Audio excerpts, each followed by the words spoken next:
ಮನ್ಸಿಗೆ ಏನರ ಕಿರಿಕಿರಿ, ಫ್ಯೂಚರ್ನಾಗ ಏನು ಮಾಡ್ಬೇಕನ್ನೋ ಒಂದು ಬ್ಲೈಂಡ್ ಮತ್ತು ಏನಪ್ಪ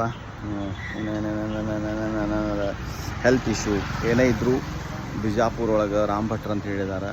ಇದು ಲೊಕೇಶನ್ ರಾಮ ಮಂದಿರ ಹತ್ರ ರಾಮ್ ಭಟ್ರು ಅಂತ ಹೇಳಿದಾರೆ. ದಯವಿಟ್ಟು ಬಂದು ವಿಸಿಟ್ ಮಾಡಿರಿ. ಮನ್ಸಿಗೆ ಸ್ವಲ್ಪ ಚಲೋ ಅನಿಸ್ತೈತಿ ಮತ್ತು ಏನೇ ಇದ್ದರೂ ಸಾರ್ಟ್ ಔಟ್ ಆಗಿ ಮತ್ತು ಲೈಫ್ನಾಗ ಮತ್ತು ಹೊಸ್ತನ ಅನ್ನೋದು ಬರ್ತೈತಿ. ಏನೂ ಇಲ್ಲ, ಇದು ಆ್ಯಕ್ಚುಲಿ ಒಬ್ಬರು ನಂಬ್ತಾರೆ, ಒಬ್ಬರು ನಂಬಂಗಿಲ್ಲ.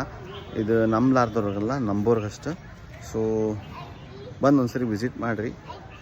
Definitely you will get a relief, ಒಂಥರ ರಿಲ್ಯಾಕ್ಸೇಷನ್ ಇರ್ತೈತಿ.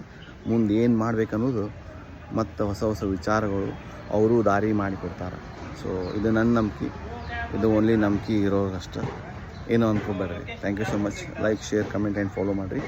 ಇದು ಬಿಜಾಪುರ ಒಳಗೆ ರಾಮ ಮಂದಿರ ಹತ್ರ ರಾಮ್ ಭಟ್ರ ಅಂಥೇಳಿ ಯಾರಾದರೂ ಹೇಳ್ತಾರೆ, ಫೇಮಸ್ ಇದ್ದಾರೆ ಅವರು. ಸೊ ಬಿಜಾಪುರ ಬಂದ್ರೆ ಡೆಫಿನೆಟಾಗಿ ಇಲ್ಲಿ ಒಂದು ಸರಿ ವಿಸಿಟ್ ಮಾಡಿರಿ. ಯಾರಿಗೆ ವಿಸಿಟ್ ಮಾಡ್ಬೇಕು ಅನಿಸ್ತೈತೆ ಅವರಷ್ಟೇ.